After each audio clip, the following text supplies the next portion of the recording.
नमस्कार दोस्तों, हंसनी एकेडमी में आपका एक बार फिर से बहुत बहुत स्वागत है। चलिए, हमने व्यंजन संधि के पहले पार्ट का अध्ययन कर चुके हैं। पहला पार्ट हमने देख लिया, उसके नियम भी देख लिए और क का तीसरे चौथे में परिवर्तन भी हमने देख लिया। पहली वाले को हमने अच्छी प्रकार से पढ़ा और मुझे विश्वास है कि समझ में काफी आया होगा। अगर जो भी कुछ कंफ्यूजन थोड़ा बहुत रह गया होगा तो उसको हम नेक्स्ट वीडियो में इस नेक्स्ट को अर्थात ये जैसे ही उसके पहले पार्ट के बाद दूसरा पार्ट हम स्टार्ट करेंगे तो पहले पार्ट को हम कवर करते हुए चलेंगे। कवर करने का मतलब ये है कि हम पिछले पार्ट को भी उस पे भी प्रकाश थोड़ा डाल देंगे, जिससे क्या होगा, जो कंफ्यूजन है वो दूर हो जाएगा बिल्कुल, और संधि में आपको बिल्कुल दिक्कत नहीं होगी। और आज पढ़ने में बहुत मजा आने वाला है दोस्तों। व्यंजन संधि केवल नियमों पे चलती है। इसमें नियम आपको अगर याद है तो आप आसानी से व्यंजन संधि को पहचान सकते हैं। तो चलिए आइए चलते हैं। नियम नंबर 2 पढ़ रहे हैं। कौन सी संधि? व्यंजन संधि। ठीक, परिभाषा भी हमने पिछली वीडियो में बता चुका हूं, उसके उदाहरण भी बता चुका हूं। और पहला नियम जो कि क का ग में परिवर्तन अर्थात पहले का तीसरे में परिवर्तन, ये नियम हमने देखा। क च ट अर्थात 5 नियमों क च ट त प, ये 5 नियमों का अध्ययन हम कर चुके हैं। अब इसका पार्ट 2 आया, जिसमें हम क्या करेंगे, वर्ग के पहले वर्ण का 5वें वर्ण में परिवर्तन। 5वें वर्ण को और किस नाम से जाना जाता है दोस्तों? अनुनासिक व्यंजन, जिसे नासिक व्यंजन कहते हैं। ठीक, इनकी संख्या कितनी होती है? 5 होती है। और व्यंजन तो मैंने पिछले वीडियो में बता चुका हूं, कई बार मैंने इसकी चर्चा की है। वर्णमाला जब मैं पढ़ा रहा था तो उसमें सारी मैंने क्लियर करी है कि कौन सा वर्ण क्या है, किसका नाम क्या है, कौन किस व्यंजन के अंतर्गत आता है, तो हमने सारी क्लियर कर दी है। लेकिन अगर वही सब वर्ण बार बार जब आपके पास आने लग जाए तो बताना मजबूरी बन जाती है। कह लीजिए कि उसको उस पर प्रकाश डालना 100% बनता है, क्योंकि अगर प्रकाश डाले, अगर आपने पिछली वीडियो में मिस कर दी हो या पिछली वीडियो आपने न देखी हो या पिछली वीडियो में आपने न पढ़ा हो, तो आपका एक बार फिर से रिवीजन हो जाएगा, जिससे आपको परेशानी नहीं आएगी। चलिए आइए चलते हैं व्यंजन संधि के दूसरे नियम का विश्लेषण करते हैं। देखिए दूसरे नियम में कहता क्या है। नियम नंबर 2 यहां लिखा है, वर्ग के पहले वर्ण का 5वें वर्ण में परिवर्तन। पहला वर्ण क्या हो जाएगा दोस्तों? ये हो जाएगा नंबर 1, 2, 3, नंबर 4 और नंबर 5। ठीक, तो क्या कह रहा है कि वर्ण के पहले वर्ण का 5वें वर्ण में क्या है? परिवर्तन। अर्थात पहला वर्ण क्या हो जाएगा? क हो जाएगा, फिर दूसरा चे, ट, त और प। ठीक, ये तो हो गए इसका पहला वर्ण। ठीक, वर्ग का वर्गीय व्यंजन, इसे हम क्या कहते हैं दोस्तों? वर्गीय व्यंजन। ठीक, एक नाम और जानते हैं, इसका नाम है, जो हम वर्णमाला में पढ़ चुके हैं, वर्णमाला में इसे स्पर्श व्यंजन का स्पर्श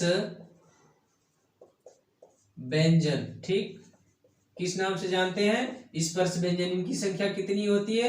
25। हमने बता चुका है पिछली वीडियो में। लेकिन देखेंगे इस उदाहरण में हम क्या पढ़ते हैं। वर्ग का पहला हो गया। ठीक, वर्ण के पहले वर्ग, पहला वर्ग क्या हो गया? क च ट त प, अर्थात जो पहला वर्ण है। ठीक, अगर हम वर्ग करेंगे तो क वर्ग, इसे अगर हम लिखते हैं तो ये हो जाता है क्या? क वर्ग, अर्थात क ख ग घ अंगा। अगर इसे हम चे वर्ग लिखते हैं तो ये क्या हो जाएगा? चे छे जे झ य। ठीक, तो इसे क्या हम लिख सकते हैं? ट वर्ग। इसे क्या लिख सकते हैं? त वर्ग। और इसे हम लिख सकते हैं प वर्ग। ठीक है, ये वर्गों में क्या है? डिवाइड है। लेकिन यहाँ पे परिभाषा में क्या कह रहा है? वर्ग के पहला वर्ण का 5वें वर्ग का पहला वर्ण क्या होगा? जो वर्गीय व्यंजन होते हैं उनके पहला वर्ण कौन कौन से हो जाएंगे? क च ट त प। ठीक है, अब इनका किसमें परिवर्तन बता रहा है? 5वें वर्ण में परिवर्तन, अर्थात किसमें परिवर्तित हो जाएगा? यहाँ पे लिख लेंगे परिवर्तन। ठीक, अपने समझने के लिए परिवर्तन, क्योंकि यहाँ पे हमने 1 2 3 4 5 दिखा रखा है, तो इसमें क्या होगा कि जो पहला वर्ग है वह किसमें परिवर्तित हो रहा है, पांचवें अनुनासिक व्यंजन, जिसे नासिक के व्यंजन के नाम से भी जाना जाता है। ठीक, इनकी संख्या कितनी है, 5। अनुनासिक व्यंजन की परिभाषा आपने क्या बताया, जिन वर्णों को बोलते समय हमारी जो प्राण वायु है वह कहाँ से निकलती है, नाक से होके निकलती है या नासिका को टच करते हुए बाहर निकलती है, उसे हम क्या कहते हैं, अनुनासिक व्यंजन कहते हैं। ठीक है, चलिए आइए, तो क च ट त और प परिवर्तन किस में करना है, पांचवें में, अंगा इया ड न और म। ठीक है, तो ये तो हो गया। उसकी बात परिवर्तन की कि ये किस में जाएगा, पांचवें में बदल जाएगा। यहाँ पे अगर लिखना चाहो तो लिख सकते हैं, पांचवें में बदल जाएगा। इतना कंसेप्ट काफी आपको समझने के लिए। अब देखिए मेन नियम क्या कहता है, स्पर्श व्यंजन के प्रथम वर्ण, ये तो हो गया प्रथम वर्ण। ठीक है, अब इसे हटा लेंगे, ये तो हो गया क्या, प्रथम वर्ण। कौन सा, क च ट त प। ठीक, अब आगे क्या कह रहा है कि आगे कोई अनुनासिक व्यंजन, अनुनासिक व्यंजन कौन से है, इया इया अंगा इया ड न और म, क्या हो जाएगा, अनुनासिक व्यंजन। प्रायः, प्रायः का मतलब होता है वह किसी एक पर्टिकुलर वर्ड को कह रहा है, एक या दो वर्ड को, उन सारे अनुनासिक व्यंजनों को न कह के वह पर्टिकुलर किसी एक या दो को कह रहा है, न कामा म। ठीक, न कामा म क्या है, आए तो प्रथम वर्ग के पहले, प्रथम वर्ग के पहले या उसके बदले, पहले नहीं सॉरी बदले, प्रथम वर्ग के बदले उसी वर्ग का पांचवा वर्ण में बदल जाता है। अर्थात किसके, इसी के पांचवें वर्ण में, या कह लो कि इस वर्ग के पांचवें में क्या होता है, परिवर्तित हो जाता है। कौन, अगर न और म आए, कब, क च ट त प के बाद। ठीक है, कोई पांचवा वर्ण या अनुनासिक व्यंजन कामा न और म आए तो प्रथम वर्ग के बदले, किसके, प्रथम वर्ग के बदले, कहा, उसी वर्ग का पांचवा वर्ण में बदल जाएगा। अर्थात अंगा इया ड न और म में क्या हो जाएगा, परिवर्तित हो जाएगा। ठीक, चलिए आइए, नियम तो हमने देख लिया कि कैसे किसमें कौन परिवर्तित हो रहा है। अब उदाहरण की बात करते हैं, देखते हैं उदाहरण में कैसे परिवर्तन होता है, कैसे संभव है कि हम नियम जब लगाएंगे या नियम पे चलेंगे तो क च ट त प के बाद अगर कोई अनुनासिक व्यंजन जैसे न और म आता है तो वह अपने पांचवें वर्ग में कैसे परिवर्तित होता है। ठीक है, चलिए आइए उदाहरण देखते हैं। पहला कर लेंगे क का अंगा में परिवर्तन। ये क्या है, हमारा नियम, परिवर्तन नियम है, पहला नंबर। ठीक है, चलिए अब देखते हैं इसका उदाहरण क्या है।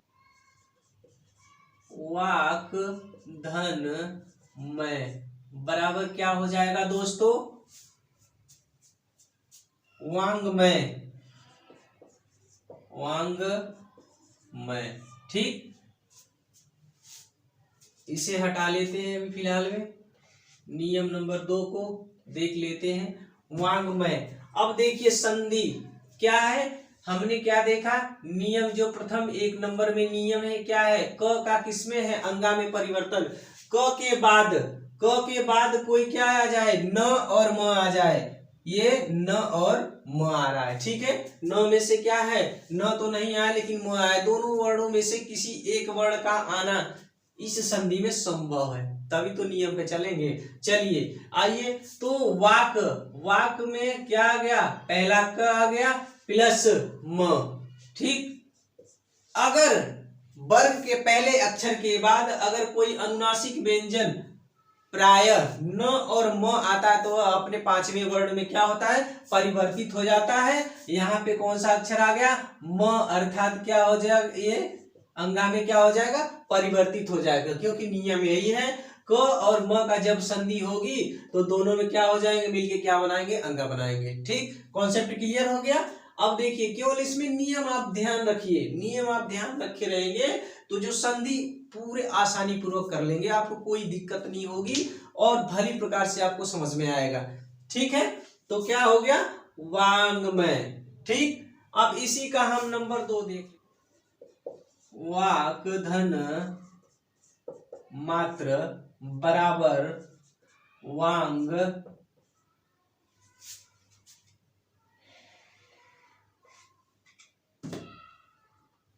वांग मात्र। ठीक, वांग देखते हैं, इसमें भी क्या है, हमें क प्राप्त हुआ है, प्लस किसका है, म का है। ठीक, बराबर ये दोनों मिलके क्या बनाएंगे, अंगा बनाएंगे, अर्थात ये हो गया, अर्थात वाकधन मात्र बराबर वाड मात्र। ठीक है, हमें नियम के हिसाब से चलना है, देखना है कि अनुनासिक व्यंजन का केवल 2 वर्ण न और म को ही इसने ले रखा है। प्रायः क्या है, न और म आए तो प्रथम वर्ग के बदले उसी वर्ग का, किस वर्ग का, पांचवें वर्ग का, पांचवें वर्ग का वर्ड में बदल जाता है। अर्थात अगर ये आता है, ये दोनों अक्षर आपके सामने अगर आते हैं, संधि में प्रथम खंड का लास्ट अक्षर और दूसरे खंड का प्रथम अक्षर से हम मिलाते हैं, देखते हैं कि अगर वो अक्षर हमारे सामने अगर दिखाई दे रहा है तो वह अपने पांचवें पचमा अक्षर जिसको बोलते हैं अनुनासिक व्यंजन में क्या होगा, बदल जाएगा। ठीक, चलिए यहाँ पे भी वही हुआ है, पहला क्या आया, क है, दूसरा म क्या है, ये अनुनासिक व्यंजन है और ये कौन सा व्यंजन है, स्पर्श व्यंजन है और इसे हम क्या कहते हैं, अनुनासिक। ठीक, अनुनासिक व्यंजन कहते हैं। अब इन दोनों का संधि कराएंगे तो यहाँ पे नियम पे हमने पहला क का अंगा में परिवर्तन कराना है, तो क और म किस लिए, क्योंकि इसने दे रखा है कि अनुनासिक व्यंजन म आए तो वह अपने पांचवें अक्षर में क्या होता है, चेंज हो जाता है, तो यह उसका क्या है, पचमा अक्षर है, क्या, अंगा। ठीक, समझ में आ गया। च क लिया में परिवर्तन। ठीक, किसका, च का, च का इया में परिवर्तन। जैसे उदाहरण इसका क्या है, देखते हैं, रुच धन में। ठीक, बराबर क्या हो जाएगा, चलिए आइए, रुच धन में बराबर, अगर च के सामने म आता है में हो जाएगा। ठीक, आइए, रुच में, रुच में। ठीक है, आधा यह हो गया। अब यहाँ पे नियम क्या है, आइए देखते हैं, रुच धन में च का हम किससे परिवर्तन करवा रहे हैं, इया में। ठीक है, तो रू यहाँ पे क्या हमें प्राप्त हो रहा है, च, और च के बाद न और म, क्या, न और म अनुनासिक व्यंजन अगर आए तो वह च किसमें परिवर्तित हो जाता है, य में। तो हमें इन दोनों से क्या प्राप्त हुआ, यह प्राप्त हो गया।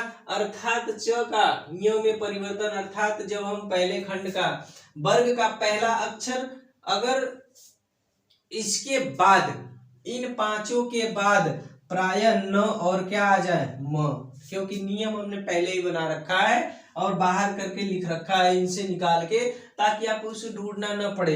अब इन अक्षरों के बाद अगर न और म आए तो वह पचमा अक्षर में परिवर्तित हो जाता है, अर्थात च के बाद म आया है, अगर म आया है तो हम उसे अपने पचमा अक्षर में क्या करेंगे, परिवर्तित कर देंगे, यहाँ क्या हो जाएगा, रुच में। ठीक है, चलिए नेक्स्ट इसी का और देख लेते हैं एक उदाहरण ना।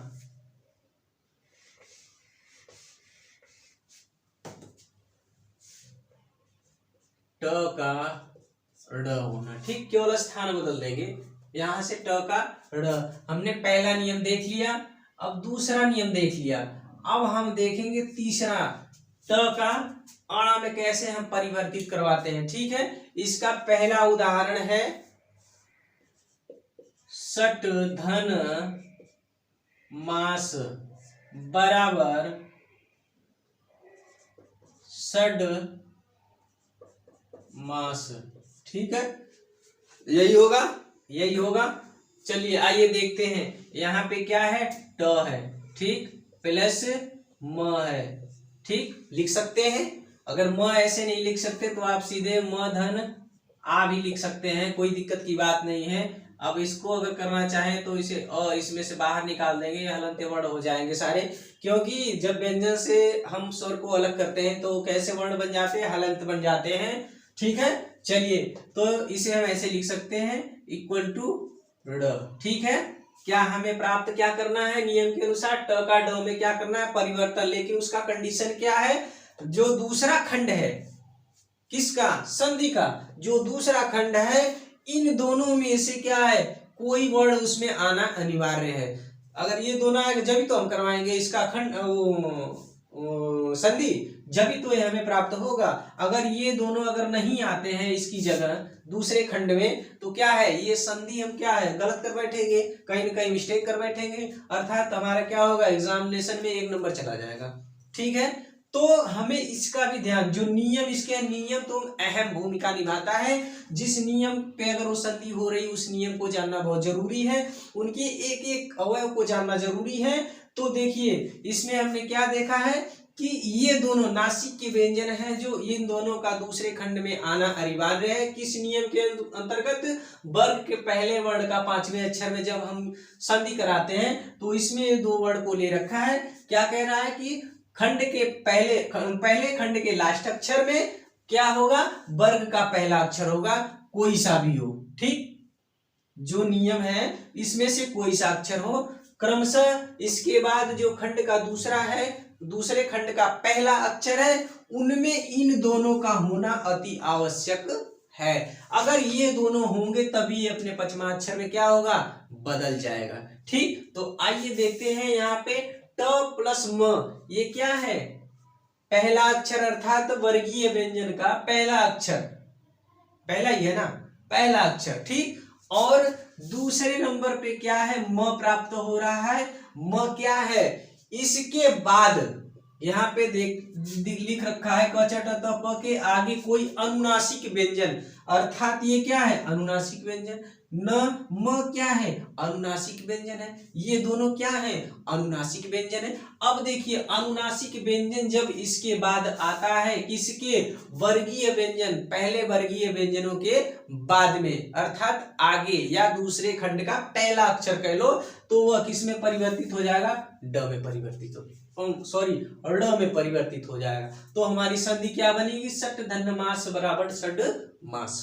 क्लियर, चलिए आइए, क्योंकि हमने जब संधि पढ़ा रखी थी तो संधि में शब्द का क्या, स्वर और व्यंजन अलग करने का तरीका भी हमने बता रखा था। जैसे एक बार और मैं बता दूं, किसी संधि को हम कर रहे हैं, चलो मान लो मुझे एक शब्द मिल गया कमल। ठीक, अगर बोल दिया किसी ने कि कमल भाई ये तो कमल है, ये 3 अक्षर दिख रहे हैं सर, ये तो 3 ही है, इसके साथ और कोई वर्ड नहीं दिखाई दे रहा। लेकिन जब हम इसका अगर खंड करना स्टार्ट करेंगे व्याकरण के हिसाब से, तो इसमें 3 अगर व्यंजन है तो इनके साथ हमारा 3 क्या होगा, स्वर भी होगा।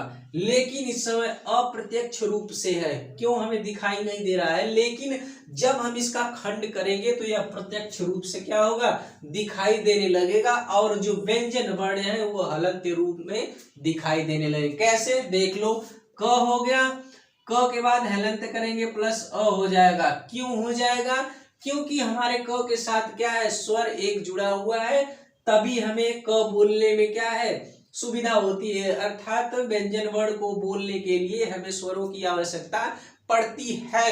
लेकिन वहीं पे अगर स्वर को बोला जाए तो वह अपने आप में स्वतंत्र, उसे किसी उच्चारण करने किसी अन्य वर्ण की आवश्यकता नहीं पड़ती है। चलिए, तो फिर अ हो गया प्लस म हो जाएगा क्या, हलंत वर्ण, प्लस अ हो जाएगा। ठीक, प्लस क्या है, ल है, क्या हो जाएगा, हलंत प्लस अ हो जाएगा। ठीक, कितने हो गए, 1 2 3 4 5 6, टोटली वर्ड की संख्या कितनी हो गई, 6 हो गई। हमने क्या लिखा है, कमल। लेकिन जब किसी शब्द का निर्माण करते हैं तो उसमें स्वर और व्यंजन क्या होते हैं, दोनों समाहित होते हैं, तब जाके क्या होता है, हमारा शब्द बनता है। ठीक है, चलिए ये तो बात रही स्वर और व्यंजन की। हम पढ़ रहे हैं क्या, संधि, कौन सी, व्यंजन संधि। चलिए दूसरा इसी का देख लेते हैं, सट धन मुख, ठीक, बराबर क्या हो जाएगा, सट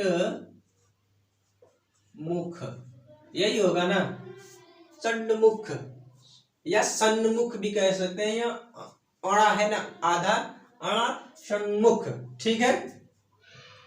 चलिए सन्मुख हो गया, तो इसको हम देख लेते हैं क्या है, इसमें कंडीशन क्या हमने रख रखा है संधि का, क्योंकि हमने इसका जो नियम है पहले ही उसे लिख रखा है, ताकि आपको मुझे लिखना ना पड़े, टाइम मेरा वेस्ट ना हो, और मैं तुरंत क्या हो चुटकियों में आपको समझा दूं, ठीक है।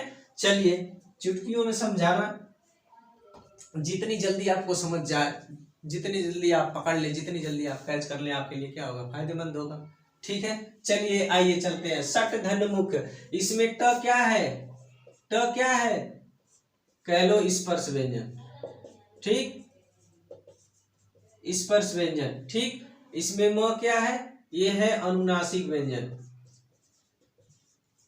ठीक, क्या है, अनुनासिक व्यंजन।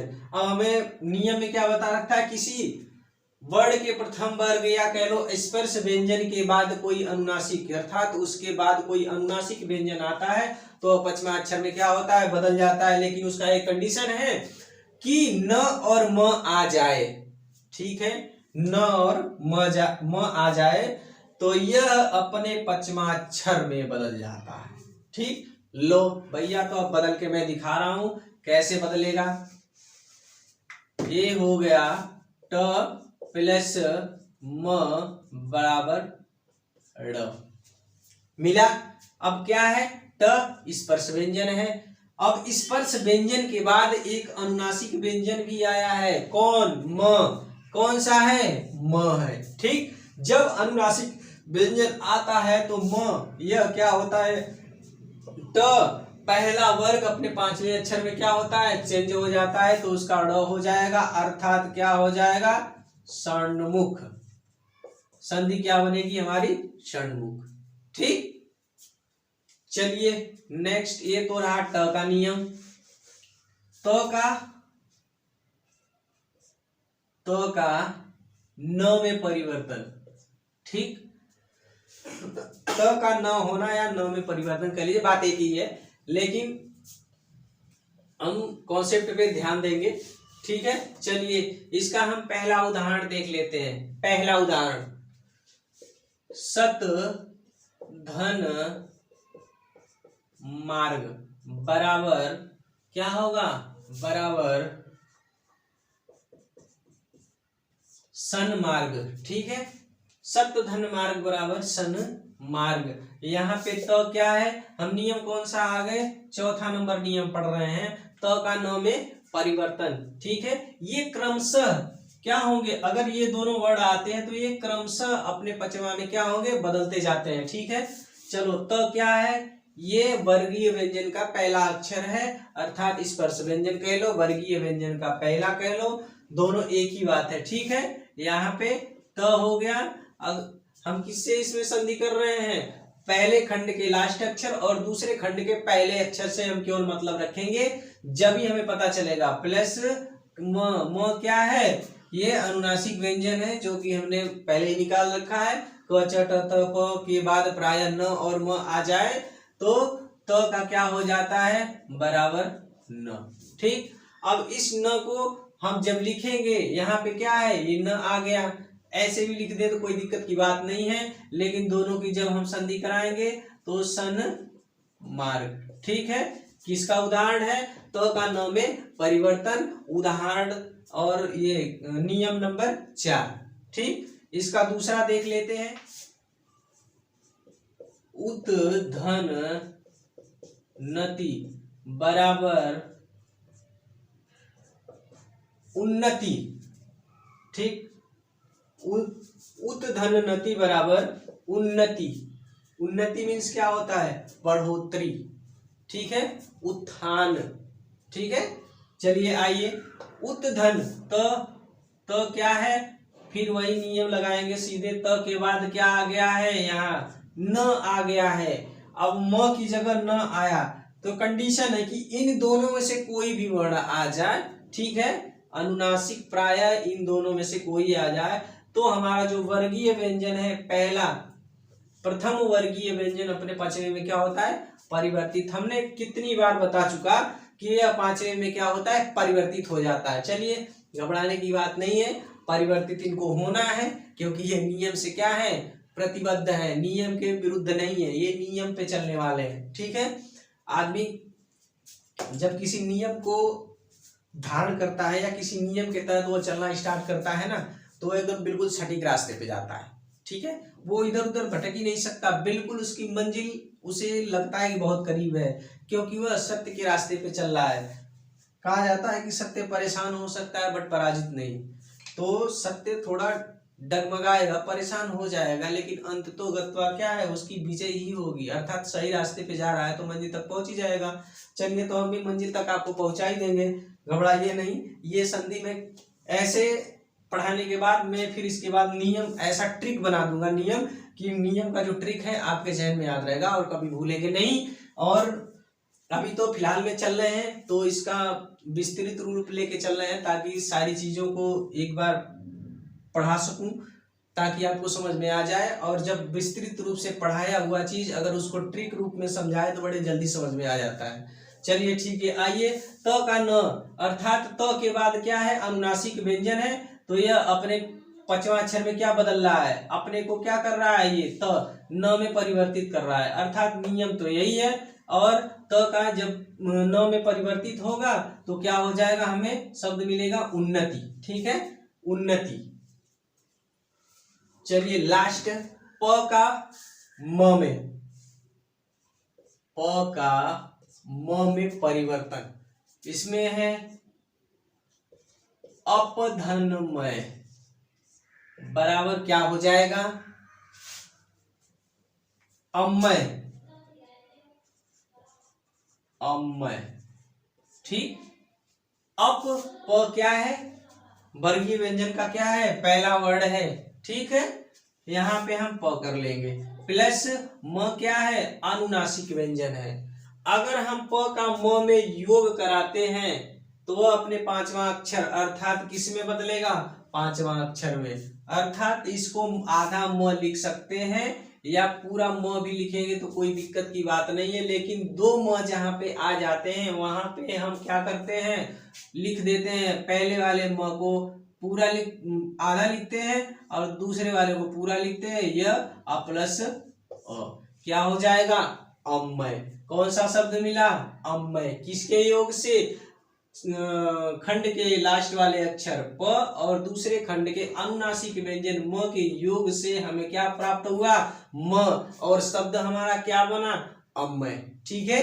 आज के लिए इतना ही, धन्यवाद। और नेक्स्ट नियम मैं पढ़ाऊंगा कल, तो कल के लिए अगली वीडियो लेके आऊंगा फिर। इसी तरह आप दोस्तों बने रहिए और एक वीडियो के साथ एक वीडियो में डालता रहूंगा। और एक चीज मैं बता दूं कि जिस दिन वीडियो नहीं पढ़नी होगी मैं उससे एक दिन पहले आपको इन्फॉर्म कर दूंगा, लेकिन अब तबीयत थोड़ी सही है, वीडियो पढ़ती रहेगी। और चैनल को लाइक और सब्सक्राइब करना ना भूलें। जय हिंद दोस्तों।